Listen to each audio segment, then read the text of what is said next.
Tu dis quoi? Tu dis quoi?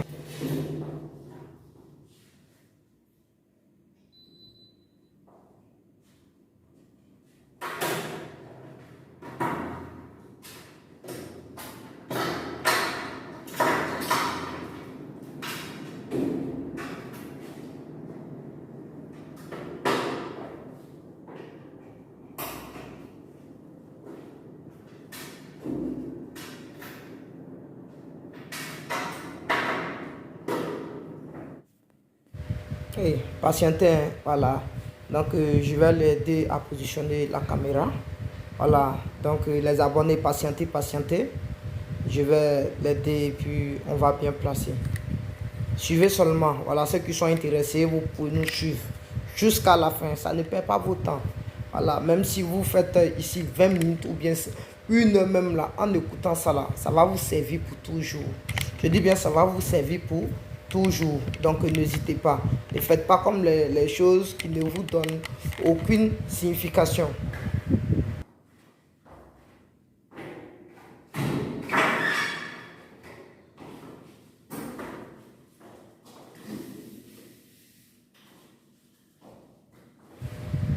Devis de construction d'un bâtiment d'élevage en poulet de chair, en pondeuse, en porc, en etc. Donc maintenant, voici le titre de notre séance d'aujourd'hui. Tout à l'heure, on va essayer de décortiquer ensemble comment il faut construire un bâtiment d'élevage dans les normes en bonne uniforme. Bonsoir ma communauté, comment vous allez? J'espère que ça va très bien.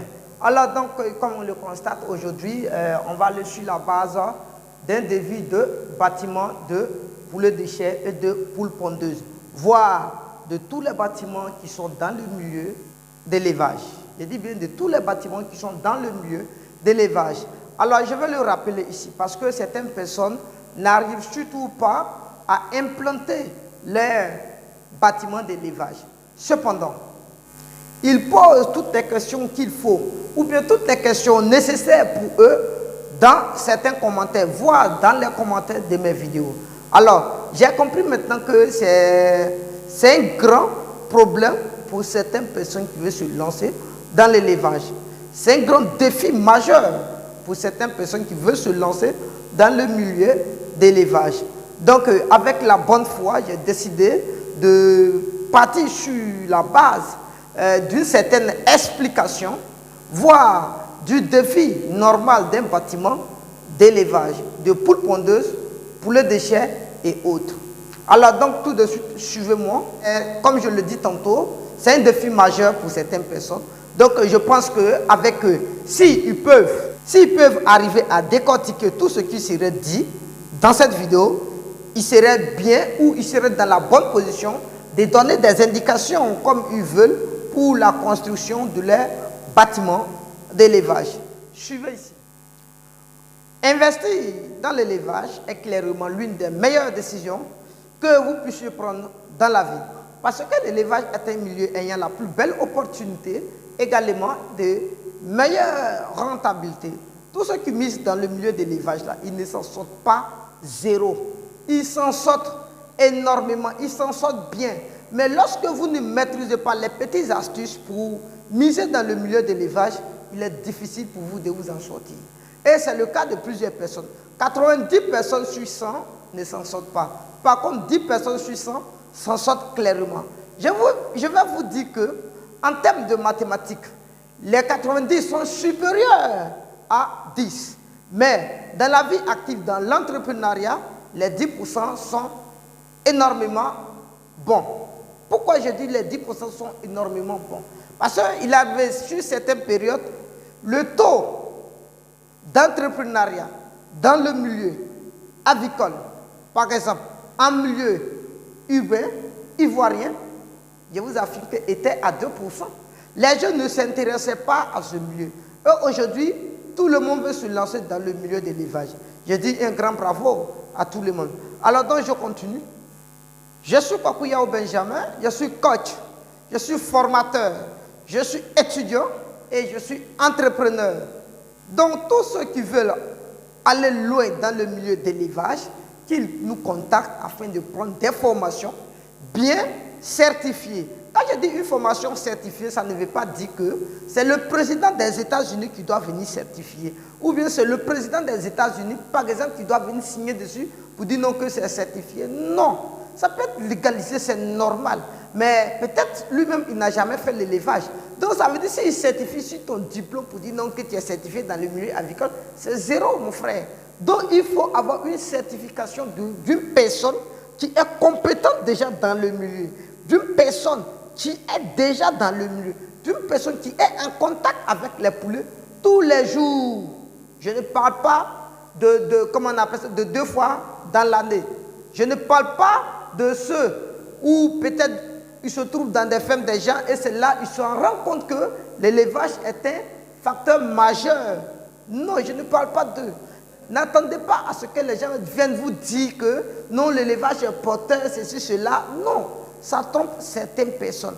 Et c'est le cas de plusieurs personnes qui sont aujourd'hui avec moi. Parce que pour eux, quand on dit l'élevage est rentable, eux, ils ne mesurent pas le risque ou bien ils ne mesurent pas le coût d'investissement qu'il faut lancer d'abord avant de faire fonctionner le projet. Vous voyez, et c'est très compliqué. Bref. Donc, si tu veux faire partie de cette belle aventure, la première des choses, abonne-toi et active toutes les cloches de notifications pour être informé de l'apparition de nos nombreuses vidéos quotidiennes comme celle-ci qui vont t'apporter du très bon contenu et à t'aider à franchir des paliers dans le domaine de business. Avoir un boulot, c'est très bien, mais être encore le PDG, mais être encore le patron ou la patronne d'un projet dont ils vont t'appeler le boss ou la boss, c'est encore mieux. Donc, frères, sœurs, papa, maman, j'exhorte à tout le monde d'investir dans le milieu afin de créer de multiples emplois pour les jeunes. On va aller sur la base des vies du bâtiment de poulet de chair. Vous savez, vous allez voir tout de suite, on va continuer. Je vais vous donner les statistiques, je vais vous donner les dimensions qu'il faut normalement pour construire un bâtiment de poulet de chair. Mais avant tout cela, il faut retenir quelque chose. Comprenez quelque chose.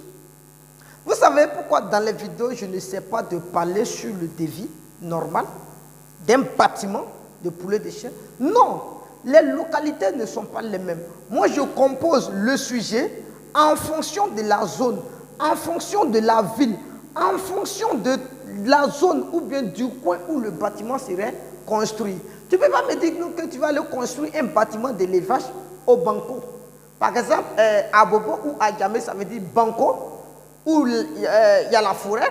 Et puis je vais te dire non, il faut construire le bâtiment tel que les gens ont dit que ça doit regarder le nord, ça doit regarder le sud. Non, non, non, non. Je suis en train de me faire planter. Il faut comprendre certaines choses.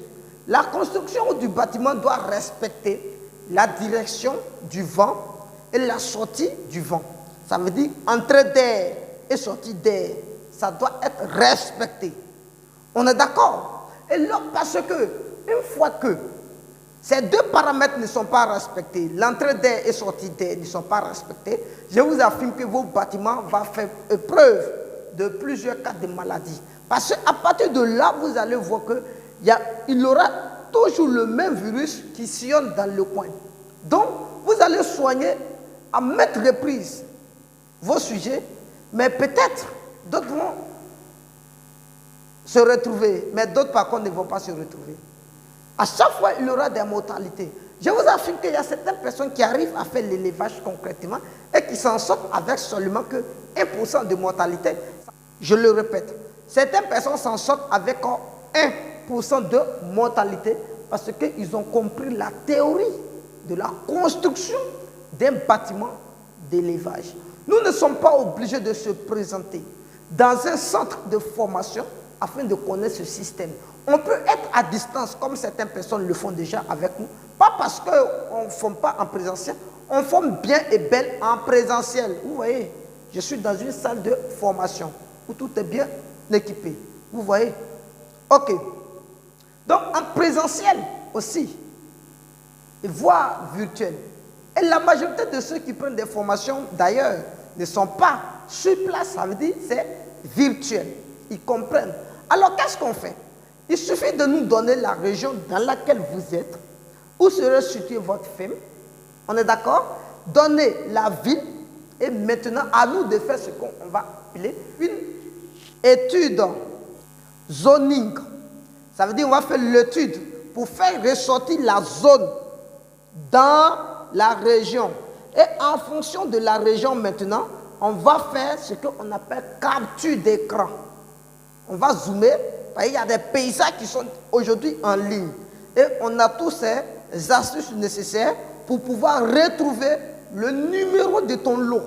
Si le lot est vraiment dans le plan d'urbanisation, vous allez voir que le numéro du lot, ou bien le numéro qui est proche du lot, c'est-à-dire le numéro de la rue du lot est proche, on peut arriver à identifier carrément le terrain. Et en fonction de ça, maintenant, il y a des études, on va étudier maintenant et te dire où serait la direction de ton bâtiment. Parce que si je ne connais pas le coin que je suis en train de te dire, non, il faut construire ton bâtiment au nord, au sud, c'est zéro. S'il y a une forêt au nord, donc imaginez, si je te demande de construire ton bâtiment dans un endroit où je n'ai aucune notion sur la zone, c'est comme si je suis en train de te blaguer. Imagine s'il y a une grande forêt derrière, que je te demande, à dire, il y a une grande forêt au nord, par exemple, que je te demande de mettre la direction de ton terrain au nord, et je suis en train de te planter. Comment dans la forêt, l'air ou bien le vent va quitter là-bas, souffler le bâtiment? Non, ça ne peut pas. Et si la forêt est au nord, ça ne peut pas. Et si ça est au sud, ça ne peut pas. Pour ça, d'abord, il faut arriver à étudier d'abord l'endroit.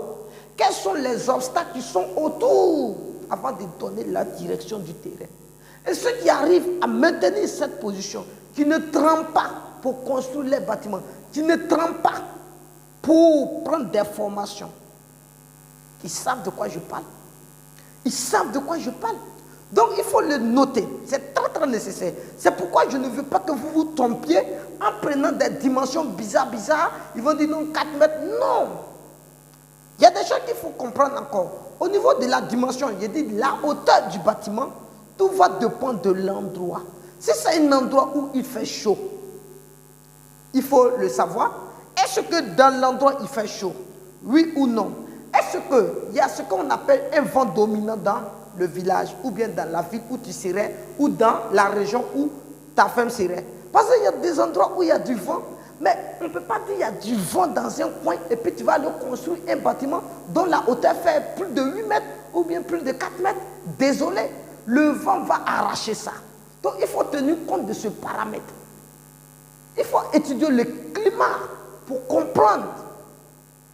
On est d'accord? Mais en fonction, il y a un encore. Tu ne peux pas être dans une zone, c'est-à-dire où l'eau sort en bas, c'est-à-dire bas-fond, humide, et puis tu vas aller prendre des planches, 6, 4, pour faire les supports. Désolé. Mais vous appelez, vous voulez, non, on utilise quelle planche pour faire les supports? C'est désolé, il y a d'autres qui utilisent 8, 11. Mais, attends, un endroit aussi où il y a du gravier, où il y a les cailloux, tu t'en prends aussi des poids 8, 11. Mais moi, je ne comprends pas. C'est la zone qui détermine ce que tu dois utiliser. Si la zone est bien humide, ça veut dire que tes supports doivent être solides. Si la zone est chaude, tu peux utiliser n'importe quel type de support. Il n'y a pas de problème. Mais si tu utilises des supports que le poids qui est en haut est trop, ça ne va pas durer. Donc, tenez compte de ces paramètres. On est d'accord? Pour ceux qui veulent faire quelque chose de simple. Voilà, j'ai vu d'autres personnes, ils veulent construire d'abord, monter avec les briques. Voilà. Bref aussi, parce que eux, il faut ce qu'on appelle... d'autres, je vois, ils font des bâtiments et ils font clôture. C'est bien, mais ne faites pas une clôture qui dépasse la taille du bâtiment. Ça veut dire une clôture qui dépasse la taille du bâtiment. Désolé. Vous êtes en train de mettre Elle dit, vous êtes en train de maintenir les sujets dans un endroit invariable. Ça veut dire l'air ne peut jamais changer. Il ne peut jamais faire froid ou chaud. Si la température est 32 degrés dedans, ça serait 32 degrés dedans du matin au soir. Parce que rien ne peut changer l'atmosphère. Ça, c'est normal. Ça, c'est normal. Mais vous voyez chez les Blancs là-bas, ou bien vous voyez dans n'importe quel endroit, les gens, ils ont des fermes hermétiquement fermées. Mais ils ont des systèmes de ventilation. Ils ont ce qu'on appelle système de ventilation. Je vais appeler ça la partie 1, le devis de la construction d'un bâtiment de poulet de chair, poule pondeuse et autres. Voilà, demain, on va voir la partie 2. Voilà, on va voir la partie 2. Donc, frapper, devis d'un bâtiment de poulet de chair et de poulet de chair et de pondeuse. Partie 2, vous aurez l'application complète. Vous aurez l'application où tout est démontré. Dans cette vidéo, ici, le temps ne nous permet pas de démontrer. Vous voyez comment je parle, je suis fatigué. Regardez. Je suis fatigué. Regardez. Les gens viennent de partir, hein, vous voyez. On vient d'étudier. Regardez, je suis fatigué. Voilà. Je viens d'enseigner. Donc voilà. Il est même... vous voyez. Je sais qu'il est quelle heure déjà même. Oh là là, oh là là. Voilà, il est 4 heures. Il est 4 heures, ils sont partis. Je n'ai même pas encore mangé, vous voyez. Voilà, donc n'ayez pas peur. Tous ceux qui veulent le cours en présentiel, vous venez, on est là, on va vous enseigner proprement. Et puis voilà, à proprement dit, vous allez vous en sortir énormément, sans problème. Vous allez vous en sortir. Bref.